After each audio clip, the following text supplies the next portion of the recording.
नमस्कार साथियों हम यहाँ पे राजस्थान पुलिस का मॉडल पेपर है ये कर रहे हैं। और जैसा आपको पता है कि आपके टॉपिक वाइज है वो क्वेश्चन आते हैं। आपके पार्ट ए है उसमें आपके 60 क्वेश्चन आते हैं रीजनिंग और कंप्यूटर के। पार्ट बी आपके 35 क्वेश्चन आते हैं जीके जीएस इन करंट अफेयर के आते हैं। और पार्ट सी में बाल एवं महिला अपराध है वो आता है, उससे जुड़े हुए क्वेश्चन आते हैं। पार्ट डी में राजस्थान जीके आते हैं। हमारी क्लास आप देख रहे हो मिशन वर्दी 2022 झुकेगा नहीं। चलिए आज क्लास का पहला क्वेश्चन हम पार्ट ए से शुरू करते हैं जिसमें आपके कंप्यूटर से जुड़े क्वेश्चन है वो हम लेके आए हैं। तो पहला क्वेश्चन है कि जो कुंजी कर्सर के दाईं ओर वर्णन को हटाने में सक्षम है वो कौन सी है। देखिए जो कुंजी कर्सर के दाईं ओर वर्ण को हटाने में सक्षम है तो कौन सी होती है। देखिए मान लीजिए एक कर्सर है, कर्सर का दाईं ओर इस तरफ वाला अक्षर होता है, इसको हटाने में सक्षम है वो होती है डिलीट की। कौन से की का प्रयोग करते हैं, डिलीट की का प्रयोग करते हैं। अगर इसके बाईं ओर है तो हम बैक स्पेस की है वो प्रयोग करेंगे। और सबसे बड़ी बात है कि ये दोनों की है एक एक वर्ड करके हटाती है, ऐसे नहीं कि एक साथ सबको हटा देंगे। ठीक है, हमारा अगला 2 नंबर क्वेश्चन है वो है कंट्रोल पैनल में विकल्प जिसके द्वारा हम डिवाइस की ऊर्जा खपत का प्रबंध कर सकते हैं। तो कंट्रोल पैनल में विकल्प है जिसके द्वारा हम डिवाइस में ऊर्जा खपत है वो कर सकते हैं। तो सबसे पहले आपको ऊर्जा आपको याद रखनी है। आपके पास पावर ऊर्जा का क्या हो जाता है, मतलब आपका हो जाता है पावर हो जाता है। ठीक है, पावर प्रबंधन हम मैनेजमेंट का कार्य देखना है तो आपको देखना पड़ेगा पावर मैनेजमेंट के लिए आपको पावर विकल्प के ऊपर जाना पड़ेगा। सही आंसर इसमें राइट आंसर हो जाएगा। देखिए ईमेल भेजने के दौरान संदेश की सामग्री है वो वर्णन करता है। तो आप ईमेल भेज रहे हैं, हम ईमेल भेज रहे हैं, उस दौरान संदेश की सामग्री है वो वर्णन करती है। हमें कोई भी चीज़ की टॉपिक नाम देना है, जैसे मैं कह रहा हूँ आपके पार्टी नाम आते ही आपको पता चल गया कि राजस्थान जी के आएगा। ठीक है ना, तो आप राजस्थान जी के बहुत बड़ा हो सकता है पर आपने उसको एक टॉपिक दे दिया, आपने उसको एक सब्जेक्ट दे दिया कि राजस्थान जी की। तो इसमें हम क्या करेंगे, ईमेल भेजने के दौरान सब्जेक्ट संदेश की सामग्री का वर्णन करता है। निम्नलिखित में से कौन सा पॉइंटिंग डिवाइस नहीं है। अब देखिए इनमें से पॉइंटिंग डिवाइस है वो कौन सा नहीं है। तो आपको पता है कि पॉइंटिंग डिवाइस जैसे कि ये आप ऊपर कर्सर घूम रहा है इस प्रकार से, तो ये किसके माध्यम से, एक टच पैड है, ये आपका पॉइंटिंग डिवाइस हो गया। ट्रैक पॉइंट ये हो गया, माउस हो गया। सीआरटी ये नहीं होता भैया, कैथोड रे ट्यूब है ये नहीं होता है। सीआरटी की फुल फॉर्म होती है कैथोड रे ट्यूब। वर्चुअल स्मृति कौन सी है, देखिए वर्चुअल स्मृति है ये कौन सी है। तो इसका राइट आंसर है वो कौन सा होगा। और जितने भी जुड़े हुए हैं भाई क्लास में जो भी देख रहे हैं वो सभी जने कमेंट जरूर करके बताए। और क्लास अच्छी लगती है तो लाइक और शेयर जरूर किया करें अपने दोस्तों के बीच में, वो बहुत जरूरी है। तो राइट आंसर यहाँ से हो जाता है अति व्यापक मुख्य गौण स्मृति का भ्रम और प्राइमरी कुंजी में होती है। देखिए प्राइमरी कुंजी है, प्राइमरी की है, ये कौन सी होती है। तो प्राइमरी की है, इसके अंदर यूनिक वैल्यू होती है, डुप्लीकेट वैल्यू है। डुप्लीकेट और यूनिक वैल्यू दोनों ही प्राइमरी की में आती है, ऐसा नहीं है। यूनिक वैल्यू जो होती है वो क्या कहलाती है, आपकी प्राइमरी की कहलाती है। यूनिक समझ गए ना आप। निम्न में से किस प्रकार का चार्ट एक्सेल 2010 में नहीं होता है। निम्न में से किस प्रकार का चार्ट एक्सेल 2010 है उसमें आपको देखने को नहीं मिलेगा। तो देखिए एक्सेल 2010 है, इसके अंदर आपको पाई चार्ट मिल जाएगा देखने को, बार चार्ट है ये भी देखने को मिल जाएगा, और लाइन चार्ट है ये भी आपको देखने को मिल जाएगा। पर लीजेंड है ये चार्ट आपको इसमें देखने को नहीं मिलेगा। तो हम कर सकते हैं इसमें डी आंसर राइट आंसर कर देंगे। डीपीआई का पूरा नाम क्या है या पूर्ण रूप क्या है, तो देखिए डीपीआई। ठीक है, ये डीपीआई है, रेजोल्यूशन मापने में काम आती है। देखिए डॉट्स प्रति इंच, डॉट्स प्रति इंच, कई जने क्या करते हैं डॉट प्रति वर्ग स्क्वायर कर देते हैं, इंच कर देते हैं, तो नहीं डॉट प्रति इंच है ये हो जाएगा सही आंसर, इसमें राइट आंसर। HTTPS में एस का अर्थ क्या है। देखिए HTTPS आपने देखा होगा कि कोई भी हम साइट है वो शुरू करते हैं तो उसमें पहले हमारे पास एक हाइपरलिंक जुड़ा होता है। तो यहाँ पे HTTPS है, इसमें जो एस लास्ट में जुड़ा होता है ये शो करता है सिक्योर को। किसको करता है, सिक्योर को ये शो करता है। 10 नंबर है कि निम्न में से किस कुंजी का प्रयोग स्पेलिंग चेक करने के लिए किया जाता है। देखिए स्पेलिंग चीज, देखिए यहाँ पे F5 का प्रयोग आपको पता है कि रिफ्रेश करने के लिए किया जाता है, रिफ्रेश करने के लिए किया जाता है, जबकि F7 है उसका स्पेलिंग चेक है, चेक करने के लिए या ग्रामर चेक करने के लिए किया जाता है। तो हम सही आंसर इसमें राइट आंसर कर देंगे।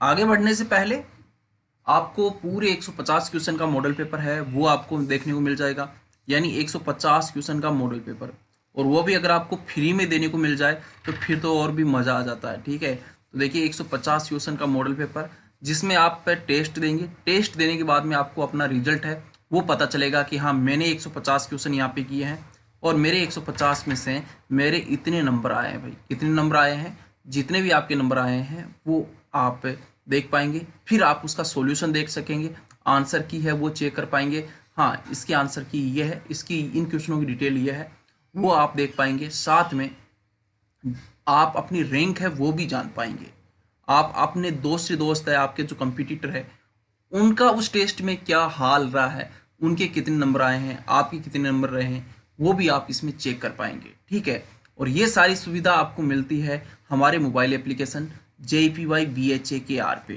ठीक है, तो आपको क्या करना है, आपको जाना है प्ले स्टोर में और JPY BHAKR लिख कर आपको सर्च करना है। यहाँ से आपको हमारा ये मोबाइल एप्लीकेशन लोगों के साथ मिल जाएगा, डाउनलोड कर लीजिएगा, नहीं तो लिंक डिस्क्रिप्शन में दिया है वहाँ से डाउनलोड कर लीजिएगा। एक बार डाउनलोड करके ये टेस्ट है वो ज़रूर देना है। आपको जाना है सबसे ऐप के लास्ट में, जैसे ही आप ऐप के लास्ट में जाओगे वहाँ पे आपको टेस्ट सेक्शन फ्री कंटेंट के नाम से मिल जाएगा, जिसमें एक तो प्रैक्टिस सेट होगा, एक होगा स्टडी मटेरियल। स्टडी मटेरियल से आप PDF फाइल करेंगे और वहाँ से ये करेंगे। इसके अलावा आप कोर्स है वो भी आप देख सकते हैं, कोर्स के अंदर भी जाके आप टेस्ट दे सकते हैं। देखिए हम पार्ट B आप क्वेश्चन करेंगे और पार्ट B के आपके कितने क्वेश्चन आते हैं पहले तो आपको जान लेना होता है कि पार्ट B आपके लिए क्यों इंपॉर्टेंट है। पार्ट B आपके लिए 35 क्वेश्चन आएंगे जिसमें इंडिया GK GS और करंट अफेयर रहेगा और 35 नंबर का ये रहने वाला है। ठीक है, अब हम जान लेते हैं कि इसके जुड़े क्वेश्चन किस प्रकार के आएंगे। निम्नलिखित में से कौन एक जल में आसानी से घुलनशील है, यानी अगर आप इसको जल में डालेंगे तो वो आसानी से उसके अंदर घुल जाएगा, तो आसानी से घुल जाता है वो है यहाँ पे अमोनिया।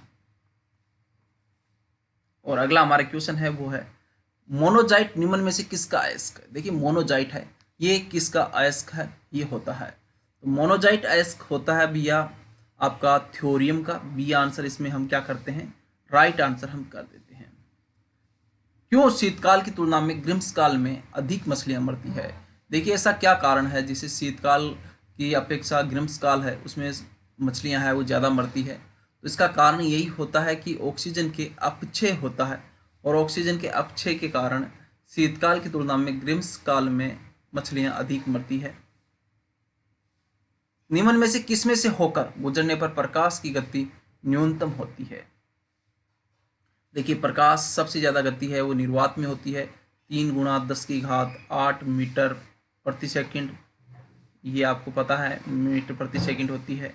पर बात करें हम यहाँ पे निर्वात में है, ये तो किस में है भैया, निर्वात के अंदर सर्वाधिक है। निर्वात के बाद में आपको वायु है वो आपको आसानी से मिल जाएगा, निर्वात सबसे ज़्यादा, उसके बाद में वायु, उसके बाद में जल में भी काफ़ी अपेक्षा तक है। पर इनमें से बात करें तो कांच में न्यूनतम आपको मिलेगी, प्रकाश की गति कांच में न्यूनतम मिलेगी, जल की अपेक्षा भी। देखिए अस्त होते समय सूर्य लाल क्यों दिखाई देता है। आपने ये क्वेश्चन भी बहुत बार पढ़ा होगा, अस्त हो रहा है, अस्त समय जो सूर्य लाल दिखाई देता है उसका कारण क्या है। ठीक है, तो परिकिरण हो जाता है भैया, सूर्य का क्या है, परिकिरण हो जाता है प्रकाश का, और परिकिरण के कारण है ये सूर्य हमें लाल दिखाई देता है। निम्न में से कौन प्लाज्मा में सर्वाधिक आर्द्रता में पाया जाता है। देखिए प्लाज्मा है हमारे शरीर के अंदर, इसमें सबसे ज्यादा सांद्रता के अंदर पाया जाता है फाइब्रिनोजन ये पाया जाता है। तो ए आंसर इसमें राइट आंसर हम कर देंगे। इसी क्रम में अगला है द्रव्य बूंद द्वारा संकुचित होकर न्यूनतम क्षेत्र घेरने की प्रवृत्ति क्या कारण है। देखिए द्रव्य बूंद द्वारा संकुचित होकर न्यूनतम क्षेत्र घेरने की प्रवृत्ति है, इसका कारण क्या है। तो द्रव्य बूंद द्वारा संकुचित होकर न्यूनतम क्षेत्र घेरने की प्रवृत्ति है, इसका कारण है वो है पृष्ठ तनाव। क्या कारण है, पृष्ठ तनाव इसका कारण है। ए आंसर इसमें राइट आंसर हम कर देंगे। प्रकाश के किसी रंग की तरंग लंबाई सबसे अधिक होती है। देखिए प्रकाश का कोई भी रंग की तरंग लंबाई है वो सबसे अधिक किसकी होती है, किस रंग की तरंग लंबाई सबसे कम होती है। देखिए अपवर्तनांक है, अपवर्तनांक की बात कर लेता हूं मैं। अपवर्तनांक, जिसका अपवर्तनांक सबसे ज्यादा होता है, सबसे ज्यादा अपवर्तनांक होता है, उसकी तरंग लंबाई है वो क्या होती है, उल्टी होती है। तरंग लंबाई उसकी क्या होती है, कम होती है। जिसका अपवर्तनांक ज्यादा उसकी तरंग लंबाई क्या है, कम। ठीक है, जिसकी तरंग लंबाई कम उसका अपवर्तनांक ज्यादा। तो सबसे ज्यादा अपवर्तनांक है बैंगनी रंग का होता है। सबसे ज्यादा किसका होता है, बैंगनी रंग का अपवर्तनांक सबसे ज्यादा होता है, तो उसकी तरंग लंबाई भी क्या होती है, कम होती है। पर लाल रंग है, लाल रंग का क्या है, अपवर्तनांक कम होता है सबसे, तो इसका मतलब इसकी तरंग लंबाई की भी सबसे लंबाई है वो अधिक है। तो हम डी आंसर इसमें राइट आंसर कर देंगे। और देखिए निम्न में से कौन सा स्टेनलेस स्टील का घटक नहीं है, इनमें से कौन सा स्टेनलेस स्टील का घटक है वो नहीं है। तो स्टेनलेस स्टील है, इसका घटक है वो नहीं होता है टिन। बाकी स्टेनलेस स्टील के अंदर कार्बन है, क्रोमियम है, निकल है, ये मिले हुए होते हैं। निम्न में से किसमें ध्वनि की गति सबसे अधिक होती है। देखिए ध्वनि की गति सबसे अधिक आपको किसमें देखने को मिलेगी। हम बात कर चुके हैं कि प्रकाश की गति सर्वाधिक निर्वात में होती है, 3 × 10⁸ मीटर प्रति सेकंड। ठीक है, अब बात कर रहे हैं हम यहाँ पे ध्वनि की गति सबसे अधिक है वो किसमें होती है, तो ये भैया स्टील के अंदर होती है। किसमें होती है, स्टील में सबसे अधिक मिलेगी आपको, हवा जल इनके मुकाबले। और देखिए सुरक्षा की दृष्टि से खाना पकाने वाली एलपीजी गैस सिलेंडर में क्या भरकर गैस को गंध युक्त बनाया जाता है। देखिए आपने एलपीजी सिलेंडर अपने घर में यूज लिया होगा, और अगर मान लो गलती से खुला रह गया या लीकेज हो रहा है तो हमें अपने आप पे गंध आ जाती है, और हम कह सकते हैं कि एलपीजी गैस है वो गैस खुली है या ऐसा कुछ कारण है। तो देखिए ये क्या होता है, इसके अंदर देखिए जो मोस्टली जो ब्यूटेन है, मेथेन है, ये गैसें भरी होती है। तो ये क्या होती है, गंधहीन होती है। ये क्या होती है, गंधहीन होती है, यानी इनमें से किसी प्रकार की गंध है वो नहीं आती है। ठीक है, तो इसकी जगह क्या है, फिर इसमें क्या है मिला दिया जाता है, इसके अंदर मर्केप्टेन है ये मिला दी जाती है। इसके कारण इसकी मर्केप्टेन की हमें गंध है उसे पता चल जाता है। ठीक है, तो याद रखेंगे मर्केप्टेन यहाँ पे। और देखिए निम्नलिखित में से निश्चेतक औषधि नहीं है। देखिए निम्न में से निश्चेतक औषधि है वो कौन सी नहीं है, तो देखिए निश्चेतक औषधि है, आपको पता है नाइट्रस ऑक्साइड है। ये क्या होती है, नाइट्रस ऑक्साइड को हास्य गैस भी कहा जाता है। क्या कहा जाता है, हास्य गैस। हास्य गैस का मतलब यहाँ पे हो जाता है, हास्य गैस का मतलब यहाँ से हो गया हंसाने वाली गैस। तो राइट आंसर यहाँ से हो जाता है आइबुप्रोफेन है, ये नहीं है भैया। बाकी सारा आंसर इसमें हो जाएगा। ठीक है, दया आंसर का मैंने आपको ऑप्शन बता दिया। देखिए इमली के अंदर कौन सा अम्ल है वो पाया जाता है, तो इमली में पाया जाने वाला अम्ल है वो कौन सा है, तो देखिए इमली के अंदर जो पाया जाने वाला अम्ल है ये आपका हो जाता है टार्टरिक अम्ल। कौन सा है, टार्टरिक अम्ल आपका इमली में पाया जाने वाला अम्ल है। किसके शासन काल में मुगल साम्राज्य अपने सामर्थ्य और शान के चरम उत्कर्ष पर पहुंच गया था। किसके शासन काल में मुगल साम्राज्य अपने सामर्थ्य और शान के चरम उत्कर्ष पर पहुंच गया था, तो ये शाहजहां के शासन काल में पहुंच गया था। अगला हमारा क्वेश्चन है, कृषि हेतु ऋण व्यवस्था सर्वप्रथम किस सुल्तान ने शुरू की। देखिए कृषि के लिए अगर ऋण व्यवस्था किसी सुल्तान के द्वारा शुरू की गई है तो वो है मोहम्मद तुगलक। और हमारा अगला क्वेश्चन है, गुरु नानक का जन्म है वो कौन से स्थान पे हुआ है। बहुत ही प्यारा क्वेश्चन है, बहुत ही अच्छा क्वेश्चन है, और उम्मीद है आप सभी को इसका आंसर भी आता है। तो देखिए गुरु नानक का जन्म है ये हुआ था भैया तलवंडी के अंदर। कहाँ पे हुआ था, तलवंडी में हुआ था। मयूर सिंहासन किसके शासन काल में बनाया गया था। अब दिल्ली के शासन के अंदर बात करें मयूर शासन, तो बहुत बड़ा योगदान है मयूर शासन का। और बात करें हम मयूर शासन है ये किसके शासन काल में बनाया गया था, तो ये शाहजहां के द्वारा बनवाया गया था। शिवाजी के जीवन की अंतिम घटना निम्न में से कौन सी है। देखिए शिवाजी, छत्रपति महाराजा शिवाजी है, इनकी जीवन की आखिरी घटना है वो है इनका राज्याभिषेक। कौन है भैया, राज्याभिषेक इनकी अंतिम घटना है। विजयनगर साम्राज्य के राजस्व विभाग का क्या नाम था? देखिए, विजयनगर साम्राज्य के राजस्व विभाग का क्या नाम था? विजयनगर साम्राज्य के राजस्व विभाग है वो कहलाता था अर्थवन। क्या कहलाता था? अर्थ। आज हम अर्थ को, आप है ना, अर्थ को ये पृथ्वी वाला अर्थ नहीं कर रहा हूँ। आज अर्थ का मतलब ये भी आप लेके चलिएगा, आप कमाई से समझ के चलिएगा, इसी तरह से राजस्व से जुड़ा हुआ अर्थ शब्द है ये, तो अर्थवन है, ये था अर्थवन। ठीक है। देखिए, किस मुगल शासक के राजकाल में सर्वाधिक गैर मुस्लिम सरकारी सेवाओं में नियुक्त हुए थे? किस मुगल शासक के राजकाल में सर्वाधिक गैर मुस्लिम सरकारी सेवाओं में नियुक्त हुए थे? तो सबसे ज़्यादा गैर सरकारी अगर मुस्लिम नियुक्त हुए राज की सेवाओं में तो वो थे औरंगजेब के समय। और इसी क्रम में हमारा अगला क्वेश्चन है कि सुल्तान ने सबसे पहले उत्तर भारत में सिंचाई हेतु नहरों का जाल फैला दिया था? तो देखिए, कौन सा सुल्तान है जिसने सबसे ज़्यादा उत्तर भारत में सिंचाई नहरों का सर्वप्रथम उत्तर भारत में सिंचाई नहरों का जाल फैला दिया था? तो ये था फिरोज तुगलक। और अगला क्वेश्चन देखिए हमारा, किस वर्ष अंग्रेजों ने मुगल सम्राट से बंगाल में निःशुल्क व्यापार करने का फरमान प्राप्त किया? कौन सा वर्ष था जिसमें अंग्रेजों के द्वारा मुगल सम्राट से बंगाल में निःशुल्क व्यापार करने का फरमान है वो प्राप्त किया? तो ये क्या था भाई? 1717 के अंदर। ठीक है। और इसी क्रम में हमारा अगला क्वेश्चन है वो है, जैन धर्म के प्राचीन आगम ग्रंथों को की भाषा क्या है? देखिए, जैन धर्म उनके प्राचीन आगम ग्रंथ है, उनकी भाषा है वो कौन सी है? तो जैन धर्म के प्राचीन आगम ग्रंथों की भाषा है वो है प्राकृत भाषा। और देखिए, निम्न में से ऋग्वेद में किस नदी का उल्लेख सर्वाधिक हुआ है? निम्नलिखित में से ऋग्वेद में किस नदी का उल्लेख सबसे ज्यादा हुआ है? तो ऋग्वेद के अंदर सबसे ज्यादा जिस नदी का उल्लेख है वो है सिंधु नदी। राष्ट्रीय मानवाधिकार का कार्यालय कहाँ पे स्थित है? देखिए, राष्ट्रीय मानव अधिकार इसका कार्यालय है ये कहाँ पे स्थित है? बहुत ही अच्छा क्वेश्चन है, प्यारा क्वेश्चन है। तो राष्ट्रीय मानव अधिकार कार्यालय ये दिल्ली में बना हुआ है। कहाँ पे बना हुआ है भैया? दिल्ली के अंदर बना हुआ है। और देखिए, नागरिक अधिकार पत्र किस देश में ज्यादा लोकप्रिय है? नागरिक अधिकार पत्र किस देश में ज्यादा लोकप्रिय है? तो नागरिक अधिकार पत्र ये लोकप्रिय है इंग्लैंड के अंदर। किसके अंदर है भैया? इंग्लैंड में ज्यादा ये लोकप्रिय है।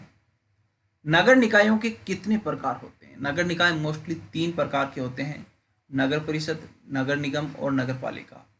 ठीक है, हम लिख भी देते हैं यहाँ पे, नगर पालिका हो गया, परिषद हो गया और निगम हो गया, नगर। ठीक है, तो 3 प्रकार के हो गए।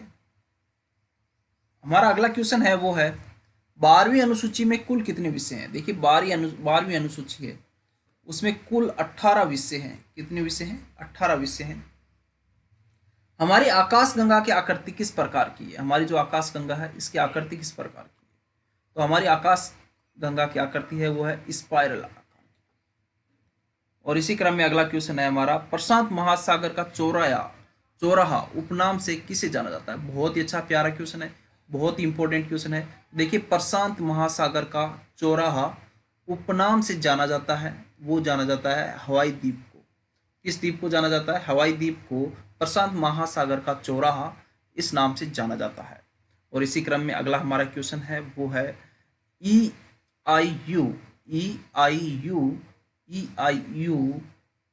द्वारा 10 फरवरी 2022 को जारी लोकतंत्र सूचकांक 2021 में भारत की कौन सी रैंक प्रदान की गई है?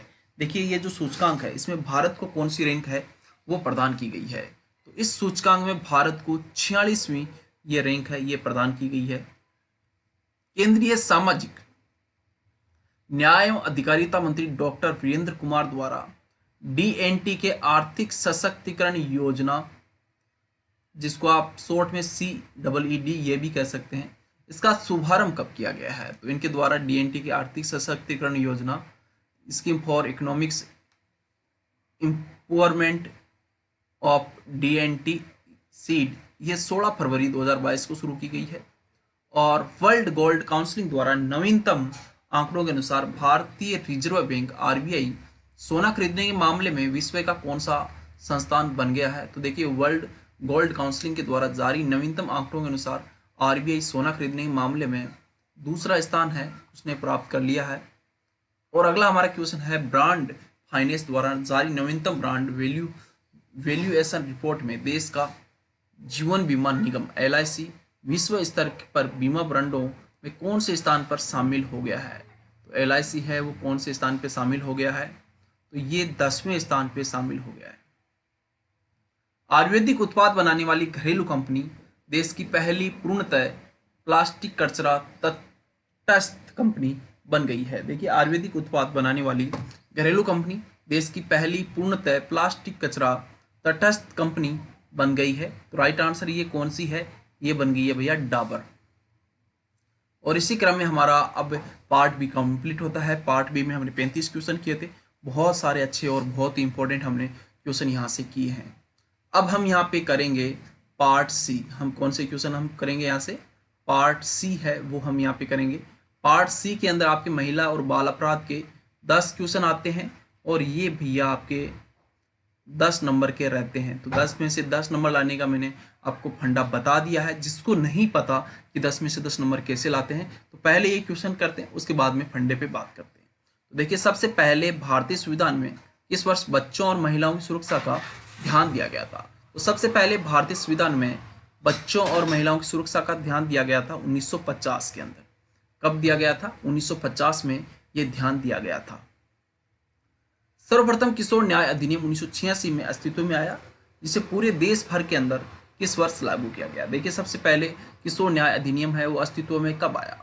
आपसे एक क्वेश्चन पूछा जाएगा, सर्वप्रथम किशोर न्याय अधिनियम किस वर्ष अस्तित्व में आया? तो 1986 में ये अस्तित्व में आया था। लागू 2000 में जाते हुए इनको किया गया था। केंद्र सरकार द्वारा 1929 के बाल विवाह निषेध अधिनियम को निरस्त करके उसके स्थान पर किस वर्ष अधिक प्रगतिशील बाल विवाह निषेध अधिनियम लाया गया? देखिए केंद्र सरकार के द्वारा जो 1929 के अंदर बाल विवाह निषेध अधिनियम बनाया गया था उसको निरस्त कर दिया गया था 1929 के बाल विवाह निषेध अधिनियम को। 1929 के बाल विवाह निषेध अधिनियम को निरस्त किया गया और उसके स्थान पे एक नया प्रगतिशील बाल विवाह निषेध अधिनियम लाया गया, जिसको वर्ष 2006 में, ये राइट आंसर यहां से हो जाएगा। देखिए पूर्व गर्भाधान और प्रसव पूर्व निदान तकनीक, और इसको अगर हम शॉर्ट में, अगर हम इतना बड़ा नाम नहीं लेके हम PCPNDT भी अगर इसको लिखा हुआ मिल जाए आपको तो भी हम इसको गलत नहीं मानेंगे। यह अधिनियम किस वर्ष बना है? PCPNDT अधिनियम 1994 में बना है। ठीक है, किससे जुड़ा हुआ है? लिंग निर्धारण से जुड़ा हुआ है। ठीक है, तो लिंग निर्धारण है वो नहीं कर सकते। आपको पता है कि लिंग निर्धारण की 1/1/1996 इस अधिनियम के तहत 1/1/1996 से अगर बिना अनुमति से डॉक्टर की अगर वो लिंग निर्धारण के लिए अगर वो टेस्ट करवाते हैं, सोनोग्राफी कराते हैं, तो वो एक कानूनन अपराध है 1/1/1996 से। इसके लिए अल्ट्रासाउंड या सोनोग्राफी कराने वाला जो जोड़ा है, अल्ट्रासाउंड जो करने वाला डॉक्टर है, जो लैब कर्मी है, वो साथ में जो करवाने वाली महिला, मतलब दोनों ही कपल है, वो उनके बारे में उनको सजा का प्रावधान किया गया है 3 साल से लेकर 5 साल तक की सजा। 50 नंबर क्वेश्चन है। देखो कोई भी लड़की जो 7 साल के भीतर सामान्य, देखो किसी भी लड़की का विवाह हुआ है और वो 7 साल अभी उसको विवाह को नहीं हुए हैं, असामान्य परिस्थितियां जैसे जलकर है, गिराकर है, या ऐसी कोई भी स्थिति है जिससे बनती है जो असामान्य है और ये साबित कर दिया जाता है कि उसे इसकी मौत से पहले दहेज के लिए प्रताड़ित किया जाता था। मतलब उसको ताने दिए जाते थे, तू अपने माँ बाप से दहेज ला, ये ला, ऐसे ला, और वो लड़की की असामान्य परिस्थितियों में मौत हो जाती है और विवाह को 7 साल नहीं हुए हैं, तो दहेज निषेध अधिनियम की धारा जिसके तहत यहाँ पे उसके पति और रिश्तेदारों को कारावास की सजा का प्रावधान है वो है 304B के तहत। देखिए दंड प्रक्रिया संहिता CRPC 1973, इसमें कौन सी धारा है जो कि पति पत्नी अलग हो गए और पति द्वारा पत्नी की बिना सहमति से उसके साथ शारीरिक संबंध बना लिए, तो जिससे वो बलात्कार हो गया एक तरह से। यानी देखो पति पत्नी है वो भले ही, पर उनके बीच में अगर वो अलग हो गए हैं, पति पत्नी अलग हो गए हैं और पति द्वारा पत्नी की बिना सहमति से उसके साथ अगर शारीरिक संबंध स्थापित किए जाते हैं तो बलात्कार माना जाता है, और ये धारा है वो लगती है उसके ऊपर 376B। धारा 376 भी है, यह लगती है। भारत सरकार ने पूरे देश में बाल श्रम को किस समय से प्रतिबंधित कर दिया गया है? बहुत ही अच्छा क्वेश्चन है, बहुत ही प्यारा और इम्पोर्टेंट क्वेश्चन आप लोग कर रहे हो यहाँ पे। देखिए कौन से समय से भारत ने पूरे देश के अंदर बाल श्रम को प्रतिबंधित कर दिया गया है? मैं यहाँ बाल श्रम बोल रहा हूँ, ये 10 अक्टूबर 2006 आप याद रखेंगे। क्या याद रखेंगे आप? 10 अक्टूबर 2006 याद रखेंगे। भारत ने किस वर्ष महिलाओं के लिए राष्ट्रीय कमीशन गठित किया गया था? देखिए भारत के द्वारा कौन सी वर्ष में महिलाओं के लिए राष्ट्रीय कमीशन गठित किया गया था? तो राष्ट्रीय कमीशन गठित किया गया था 1992 में। सही आंसर इसमें राइट आंसर है। राज्य की पहली बाल विकास परियोजना कहाँ से शुरू की गई? देखिए राज्य की पहली बाल विकास परियोजना 2 अक्टूबर 1975 को शुरू की गई है। कहाँ से? और इस 2 अक्टूबर 1975 को तो शुरू की गई है। इसके अंदर होता क्या है, 0 से 6 साल तक के बच्चे हैं, साथ में जो धात्री महिलाएं हैं, इनके लिए इसमें पोषाहार है या जो इनके विकास के लिए योजना रखी गई है। सबसे पहले गड्डी जो पंचायत समिति है बांसवाड़ा की, यहाँ से इसे शुरू किया गया था। नई राष्ट्रीय बाल नीति 2013 है, राष्ट्रीय बाल नीति 2013 ये शुरू की गई थी 26 अप्रैल 2013 से। और आगे बढ़ने के लिए मैं आपको बता दूं, मैंने कहा आपको मैं पूरे 10 में से 10 नंबर लाने का राज बता देता हूं। वो राज यही है कि आप हमारे जो मोबाइल एप्लीकेशन ये है, आप प्ले स्टोर से जाके भी सर्च कर सकते हैं, चाहे तो लिंक डिस्क्रिप्शन में दिया वहाँ पर भी है। इसके लिए हमने 300 क्वेश्चन बनाए गए हैं। क्या बनाए भैया? 300 क्वेश्चन बनाए। ठीक है, 300 क्वेश्चन के 15 टेस्ट बनाए हैं, यानी एक टेस्ट के अंदर 20 क्वेश्चन होते हैं। तो टोटल कितने हो जाते हैं? 300 क्वेश्चन हो जाते हैं। आप हमारे मोबाइल एप्लीकेशन के अंदर जाइए, राजस्थान पुलिस का कोर्स है उसको खोलिए, उसके अंदर आप पार्ट सी खोलिए और पार्ट सी के अंदर आपको 15 टेस्ट सीरीज मिलेगी। उसको सारे को आप टेस्ट दे डालिए, एक के बाद सारे टेस्ट आप दे डालिए। आपने अगर पूरे 15 टेस्ट दे दिए और बार बार उनको देते रहे करें, तो अगर आप बार बार देते रहेंगे तो आपको वो क्वेश्चन रट जाएंगे। और एक बार ऐसी स्थिति आएगी एग्जाम तक कि आपके उन क्यूज के अंदर 20 में से 20 नंबर आने शुरू हो जाएंगे। जिस दिन आपके 20 में से 20 नंबर आने शुरू हो जाए, उन टेस्ट को आप देना बंद कर दे। और ऐसा आप सिर्फ और सिर्फ एक दिन में आप 1 घंटा निकाल के आप 15 टेस्ट है वो दे सकते हैं। 1 से 1.5 घंटा ऐसा है कि आप 1-1.5 घंटा निकाल के भी आप ये टेस्ट दे सकते हैं, 20 के 20, 15 के 15। बहुत ही अच्छे और इम्पोर्टेंट क्वेश्चन है, 300 के 300। और आप चाहते हैं ये भी आप नहीं करना चाहते हैं तो आप सीधे सिंपल आप यूट्यूब के ऊपर जाइए। हमारा जो चैनल का नाम है JEPYBHAKR, ये आप लिख डालिए सर्च के अंदर। आगे आप लिखिएगा पार्ट सी लिखिएगा, और वहाँ पे हमारी पार्ट सी की एक बहुत बड़ी क्लास डाली हुई है 2.5 घंटे की। उस क्लास में ये 300 क्वेश्चन डाले हुए हैं, वो क्वेश्चन आप देख सकते हैं। तो ये तरीका है आपके 10 में से 10 एग्जाम दिलाने का। इन 300 क्वेश्चन में से एक भी क्वेश्चन मेरे हिसाब से तो बाहर नहीं जाना चाहिए। देखिए राष्ट्रीय स्तर पर अब हम यहाँ पे पार्ट डी शुरू कर रहे हैं, और पार्ट डी के अंदर क्या आता है भैया? राजस्थान जीके आता है। आपके क्या आता है इसमें? राजस्थान जीके आता है, जो कि एक इम्पोर्टेंट है। हम बात करते हैं राष्ट्रीय स्तर पर किस पोशाक को मान्यता मिली है। देखिए राष्ट्रीय स्तर पर मान्यता मिली है जोधपुरी कोट को। किस पोशाक को मान्यता मिली है? जोधपुरी कोट है, इसे मान्यता मिली है। सही आंसर इसमें राइट आंसर करेंगे। सर्वप्रथम दास दासी को खरीदने की परंपरा को जयपुर राज्य में एक इश्तिहार जारी कर कब प्रतिबंधित किया गया था? देखिए सबसे पहले दास दासी को खरीदने की जो परंपरा है उसको जयपुर राज्य में एक इश्तिहार जारी किया गया था, और उसके माध्यम से इसे प्रतिबंधित कर दिया था। तो 16 फरवरी 1847 से इसको प्रतिबंधित किया था। लंगर व झांझर शरीर के किस भाग के आभूषण है? देखिए लंगर और झांझर शरीर के किस भाग के आभूषण है? तो देखिए लंगर और झांझर है ये शरीर के पैर के हैं, ये आभूषण है। तो राइट आंसर यहाँ से डी आंसर है, वो मैं कर दूंगा। और हमारा 59 नंबर क्वेश्चन है, टीकड़ा शरीर के किस भाग का आभूषण है? कितना प्यारा क्वेश्चन है, कितना अच्छा क्वेश्चन है।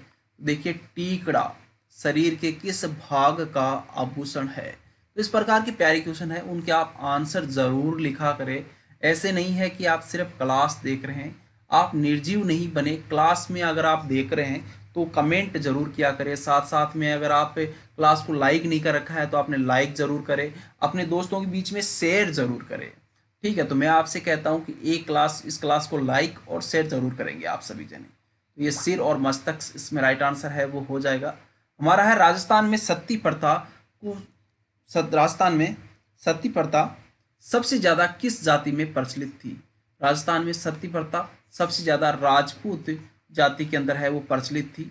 और हमारा अगला क्वेश्चन है उदयपुर में सती प्रथा को कब गैर कानूनी घोषित किया? देखिए उदयपुर के अंदर सती प्रथा है ये गैर कानूनी घोषित की गई थी 1860 के अंदर। उदयपुर में सती प्रथा को कब गैर कानूनी घोषित किया? 1860 में किया था। गोखरू किसे कहते हैं? देखिए गोखरू है वो किसे कहा जाता है? ये भी बड़ा अच्छा और प्यारा क्वेश्चन है। तो गोखरू कहा जाता है कलाई में एक विशेष प्रकार के पहने जाने वाले कड़े को। किसे कहते हैं? कलाई में एक विशेष प्रकार का कड़ा पहना जाता है ये कहलाता है गोखरू। क्या कहलाता है? गोखरू कहलाता है। बी आंसर इसमें राइट आंसर। बल्लिया आभूषण कहाँ पहना जाता है? देखिए बल्लिया आभूषण है ये कहाँ पे पहना जाता है? एक्चुअल में बल्लिया है वो होती है रबड़ की छोटी चूड़ियाँ होती है। ये बल्लिया क्या होती है? रबड़ की छोटी है वो चूड़ियाँ होती है। तो ये पहनी जाती है हाथ के अंदर। दांतिया है। देखिए दांतिया क्या है? ये भी बड़ा अच्छा और प्यारा क्वेश्चन है। दांतिया क्या है? दांतिया है वो होता है पुरुषों की डाडी के लिए कपड़ा। पुरुषों की जो डाडी के लिए कपड़ा है उसको दांतिया कहा जाता है। नागभट्ट प्रथम को नारायण और मलेच्छों का नाशक कौन सी प्रशस्ति में कहा गया है?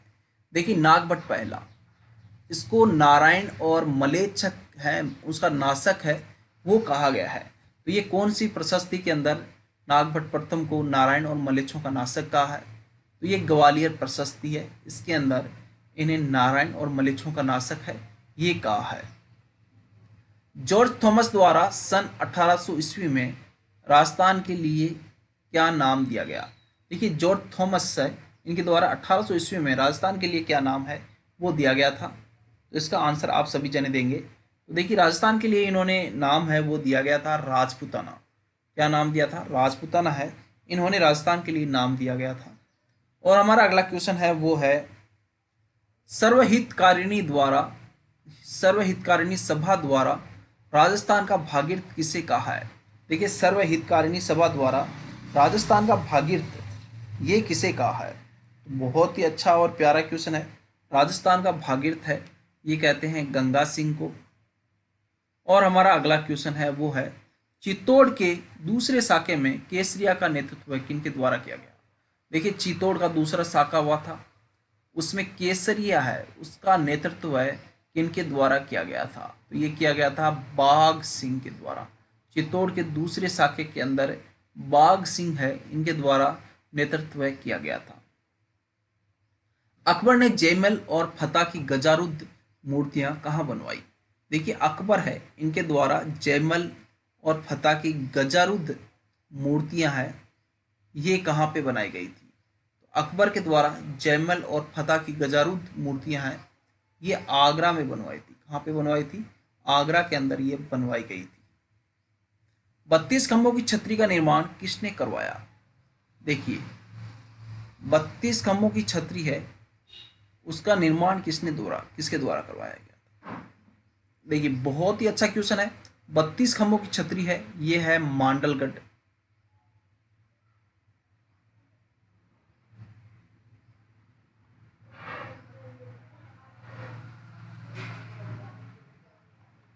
भीलवाड़ा और रणथंभौर। ठीक है दो जगह है और ये हमीर देव के द्वारा इसका है वो करवाया गया है।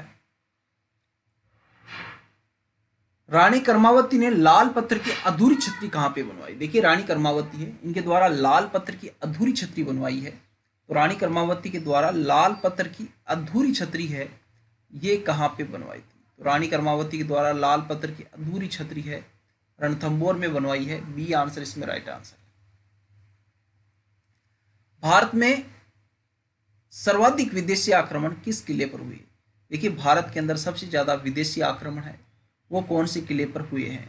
और देखिए यार सभी जने जितने भी क्लास में जुड़े हुए हैं जिन्होंने अभी क्लास को लाइक नहीं किया है तो उनसे ज़रूर रिक्वेस्ट करता हूं मैं कि यार क्लास को लाइक ज़रूर कर दो, शेयर ज़रूर कर दो, क्योंकि लाइक और शेयर एक ऐसी चीज़ है जिसके आपको पैसे नहीं देने पड़ते हैं, जिसके आपके पैसे नहीं लगते हैं। तो लाइक और शेयर करने में भाई मेरे हिसाब से आप लोगों को कंजूसी नहीं करनी चाहिए। बी आंसर इसमें हो जाएगा भटनेर। राजस्थान में राष्ट्रीय कृषि विपणन संस्थान स्थित है। राजस्थान में राष्ट्रीय कृषि विपणन संस्थान कहाँ पे स्थित है? तो देखिए, राजस्थान में राष्ट्रीय कृषि विपणन संस्थान जयपुर के अंदर स्थित है। कहाँ पे है? जयपुर में स्थित है। ए आंसर इसमें राइट आंसर हो जाएगा। राजस्थान राज्य में अंगूरों का सर्वाधिक उत्पादन किस जिले में होता है? राजस्थान राज्य में अंगूरों का सर्वाधिक उत्पादन जहाँ पे होता है वो है गंगानगर। ठीक है, राजस्थान राज्य में अंगूरों का सर्वाधिक उत्पादन गंगानगर के अंदर होता है। राजस्थान राज्य में सबसे अधिक कृषि उपज मंडियां स्थित है। राजस्थान राज्य में सबसे अधिक कृषि उपज मंडियां है वो कहाँ पे स्थित है? तो राजस्थान राज्य के अंदर सबसे अधिक कृषि उपज मंडियां हैं, ये कोटा के अंदर स्थित है। कहाँ पे है?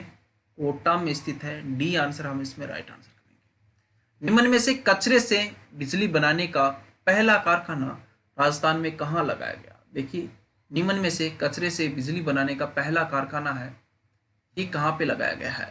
तो कचरे से बिजली बनाने का पहला कारखाना है, ये लगाया गया है पदमपुर गंगानगर के अंदर। और देखिए, हमारा अगला क्वेश्चन है, अदरक और हल्दी का सर्वाधिक उत्पादन वाला जिला है वो कौन सा है? देखिए यहाँ पे इसका राइट आंसर हो जाएगा, अदरक और हल्दी के सर्वाधिक उत्पादन वाला जिला है ये हो जाता है आपका उदयपुर।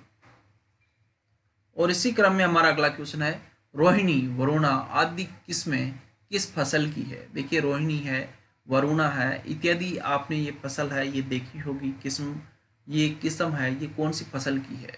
तो ये जो बीज है ये किस्म है, ये सरसों की है। खमनोर की पहाड़ियां किस नदी का उद्गम स्थल है? देखिए, खमनोर की पहाड़ियों किस स्थल का उद्गम है? तो खमनोर की पहाड़ियों से जिस नदी का उद्गम होता है वो है आपकी बनास। और राजस्थान के अंदर पूर्णतः बहने वाली सबसे लंबी नदी है।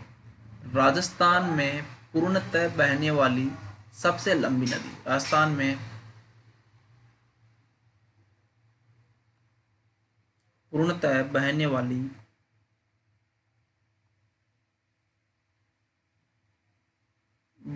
सबसे लंबी।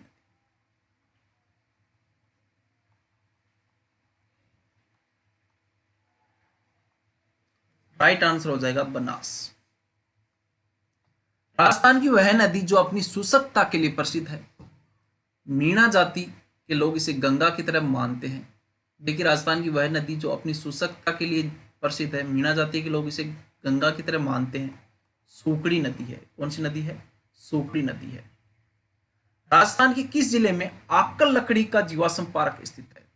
राजस्थान के किस जिले में आक्कल लकड़ी का जीवाश्म पार्क स्थित है? राजस्थान का जो जिला है जहाँ पे आक्कल लकड़ी का जीवाश्म पार्क स्थित है वो है जैसलमेर। और इसी क्रम में अगला है, राजस्थान राज्य अभिलेखाकार का मुख्यालय कहाँ पे स्थित है? राजस्थान राज्य अभिलेखाकार है, उसका मुख्यालय है वो है बीकानेर। कहाँ पे है? बीकानेर है। देशहरो कहलाता है। देखिए, देशहरो है वो किसे कहते हैं? ये भी बड़ा अच्छा और प्यारा क्वेश्चन है। देशहरो कहलाता है, देखिए देशहरो है ये कहलाता है रागा और जरगा पर्वत चोटियों के मध्य के बीच का क्षेत्र। रागा और जरगा पर्वत चोटियों के बीच का क्षेत्र। तो सही आंसर इसमें हम क्या करते हैं? राइट आंसर हम कर देते हैं। राजस्थान में फैशन टेक्नोलॉजी का राष्ट्रीय संस्थान कहाँ पे स्थित है? देखिए, राजस्थान के अंदर फैशन टेक्नोलॉजी है, इससे जुड़ा हुआ राष्ट्रीय संस्थान है वो है जोधपुर के अंदर स्थित। राजस्थान में या राज्य में औद्योगिक निवेश प्रोत्साहन के लिए एकल खिड़की अधिनियम कब पारित किया गया?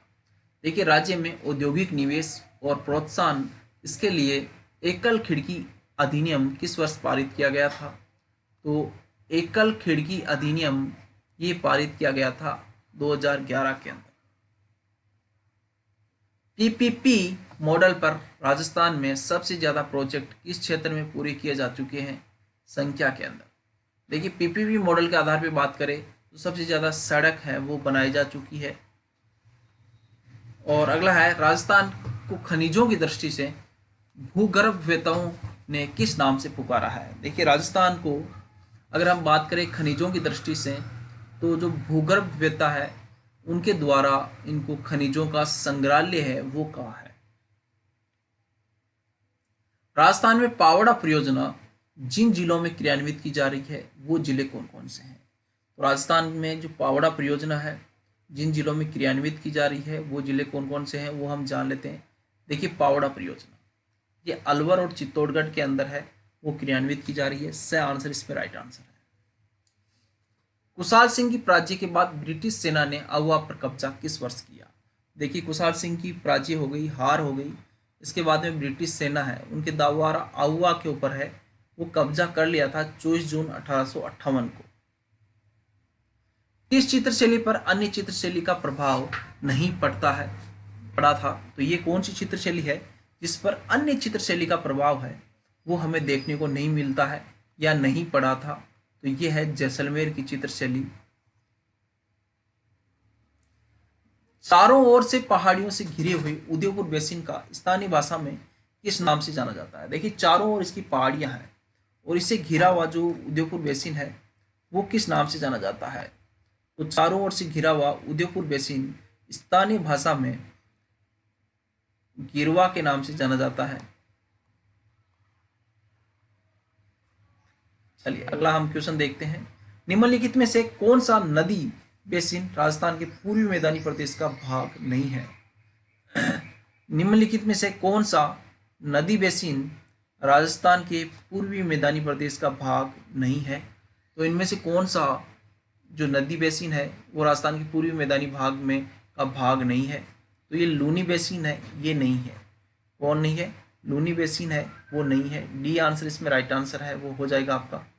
राजस्थान का कौन सा जिला हाड़ौती के पठार में सम्मिलित नहीं किया जा सकता? देखिए, राजस्थान का कौन सा जिला हाड़ौती के पठार में सम्मिलित नहीं किया जा सकता? देखिए, हाड़ौती के पठार में सम्मिलित नहीं किया जा सकता, दौसा। राजस्थान का कौन सा जिला हाड़ौती के पठार में सम्मिलित नहीं किया जा सकता? दौसा नहीं किया जा सकता। ए आंसर इसमें राइट आंसर हो जाएगा। राजस्थान में होने वाली वर्षा के लिए उत्तरदायी ग्रीष्मकालीन मानसून पवने किस महासागर से आती है? राजस्थान में होने वाली वर्षा के लिए उत्तरदायी ग्रीष्मकालीन मानसूनी पवने किस महासागर से आती है? तो ये हिंद महासागर है, वहां से आती है। बी आंसर दोस्तों इसमें राइट आंसर वो हो जाता है। राजस्थान में मावठ द्वारा होने वाली वर्षा किस फसल के लिए वरदान मानी जाती है? राजस्थान में मावठ द्वारा होने वाली वर्षा है ये गेहूं के लिए वरदान है, ये मानी जाती है। मुख्यतः दक्षिणी राजस्थान में पाए जाने वाले किस वृक्ष की पत्तियों का उपयोग बीड़ियां बनाने में किया जाता है? तो मोस्टली दक्षिण राजस्थान में पाई जाने वाली वृक्ष जिसकी पत्तियों का उपयोग है बीड़ियां बनाने में किया जाता है वो है तेंदू। और साइबेरियन सारस किस ऋतु में घना पक्षी राष्ट्रीय उद्यान के अंदर आते हैं? देखिए, साइबेरियन सारस है जो घना पक्षी नेशनल पार्क है इसके अंदर शीत ऋतु के अंदर है, यहाँ पे आते हैं। और हमारा अगला क्वेश्चन है पशु गणना 2012। हालांकि आपको बता देता हूँ ये आंकड़े अपडेट हो गए हैं। 2012 के अलावा यहाँ पे 2019 है, उसके अंदर भी पशु गणना है वो हो चुकी है, ठीक है। पर ये आपके राजस्थान पुलिस में एग्जाम में आया था उस वर्ष, तो इसलिए वो है क्वेश्चन मेरा दोबारा शामिल किया गया है। तो 169 पशु प्रति वर्ग किलोमीटर था 2012 के अनुसार। 2019 में ये डाटा चेंज हो गया है, आपको बता देता हूं मैं। देखिए, राजस्थान की पक्षी प्रजातियों की सर्वाधिक विविधता आपको कहाँ पे देखने को मिलेगी? तो राजस्थान में पक्षी प्रजातियों की सर्वाधिक विविधता है वो केवलादेव भरतपुर के अंदर आपको देखने को मिलेगी। और अगला हो और आज क्लास का इसका लास्ट क्वेश्चन है, गुजरात के सुल्तान बहादुर शाह ने चित्तौड़गढ़ किले पर किस वर्ष हमला किया था? गुजरात के सुल्तान बहादुर शाह ने चित्तौड़गढ़ किले पर किस वर्ष हमला किया था? ये किया गया था भैया 1533 के अंदर। देखो 1303 में तो क्या था, अलाउद्दीन खिलजी के द्वारा, और 1533 या 34 कह सकते हैं, कई जगह 34 भी लिखा होता है, कई जने कहेंगे सर हमारे कन्फ्यूजन कर दिया आपने, तो 33-34 के अंदर है ये हमला किया गया था सुल्तान बहादुर शाह के द्वारा। गुजरात के थे बहादुर शाह, इन्होंने चित्तौड़ और हुमायूं से यहाँ पे कर्मावती है, कर्मावती के द्वारा हुमायूं से सहायता है वो भी मांगी थी। ठीक है, अब चलिए हुमायूं यहाँ तक नहीं पहुँच पाया था। और इसके अलावा बाद में है 1567 के अंदर है, वो भी हुआ था अकबर के समय, तो ये भी आप समझ सकते हैं। चलिए ये क्लास अपन को यहीं ख़त्म करेंगे, पर क्लास अच्छी लगती है तो एक तो क्लास को लाइक ज़रूर किया करें, शेयर ज़रूर किया करें, और चैनल पे पहली बार हो तो सब्सक्राइब करने के साथ साथ में जो घंटी वाला आइकन होता है भैया वो दबा दीजिए, घंटी दबा दीजिए। अपन मंदिर में भी जाते हैं तो वहाँ पर भी हम घंटी दबाते हैं, एक बजाते हैं, तो यहाँ पर भी आप घंटी बजा दीजिए, क्योंकि शिक्षा है वो सबसे बड़ी होती है, आपको पता है कि। तो इसी प्रकार से मैं आपको कहूँगा। और देखिए हमारा प्ले स्टोर से मोबाइल एप्लीकेशन डाउनलोड करना चाहिए तो ये आप सर्च कर लीजिए प्ले स्टोर में, इस मिल जाएगा। इसके अलावा डिस्क्रिप्शन में लिंक है वो भी दिया हुआ है, उसके थ्रू भी आप ज़रूर डाउनलोड कर सकते हैं। और आप चाहे तो ये आप इस नंबर पे मुझे मैसेज कर दीजिए, तो मैं व्हाट्सअप ग्रुप होगा उसमें आपको ऐड कर सकता हूँ, पर अपना नाम ज़रूर लिख के दीजिए। अगर आप मुझे नाम लिख के मैसेज करेंगे तभी मैं आपको ग्रुप में ऐड कर पाऊँगा, नहीं तो मैं नहीं करूँगा। ठीक है, तो अपना नाम ज़रूर बताएंगे। साथ साथ में आप सभी से कहना चाहूँगा ऐप ज़रूर डाउनलोड कीजिएगा। यहाँ पे 150 क्वेश्चन का मॉडल पेपर दिए हुए हैं, 10 मॉडल पेपर डाले हुए हैं 150-50 क्वेश्चन के। कंप्यूटर की टेस्ट सीरीज यहाँ पे डाली हुई है, पार्ट सी का पूरा नोट्स डाला हुआ है, टेस्ट सीरीज डाली हुई है, पार्ट बी के इंपॉर्टेंट नोट्स डाले हुए हैं। ठीक है, तो राजस्थान जीके के भी डाले हुए हैं, तो बहुत ही अच्छा इंपॉर्टेंट है, तो ये आप जरूर दीजिए। मिलेंगे नई क्लास के साथ, तब तक के लिए अलविदा। जय हिंद, जय भारत।